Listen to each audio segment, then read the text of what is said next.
is style something you have or don't have? I mean, I definitely did not have it at one point. And boarding, you start trying to imitate, and Dan Cass was one of my, I used to try to imitate him, when I was 15, 16 years old.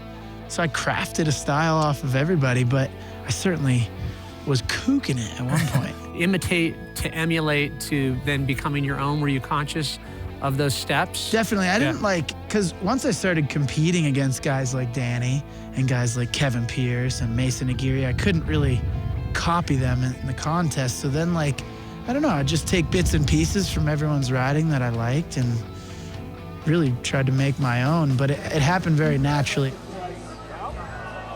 But then I also got to a point where I just didn't really want to do the double corks anymore. And after I healed my femur, I was kind of like, how can I rework this a little bit? Everyone's runs were looking so the same, everyone back-to-back double cork 10s, and everyone had that. And I just didn't want to jump on the train of doing the same run as everyone else, so I started to think a little differently, and a lot of that had to do with Benny Bright and Tora Bright kind of riding with them, and Benny and Tora saying hey, why don't you do switch stuff, ride switch for a week.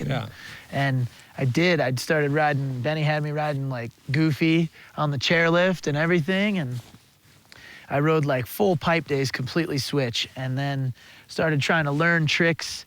I would do a method regular, and then I would go to goofy and try to just mimic, mirror image exactly what I was doing regular. And then I started having a ton of fun and learning switchback sevens, and just started rethinking on how I needed to do a pipe run. Did I need more flips and spins?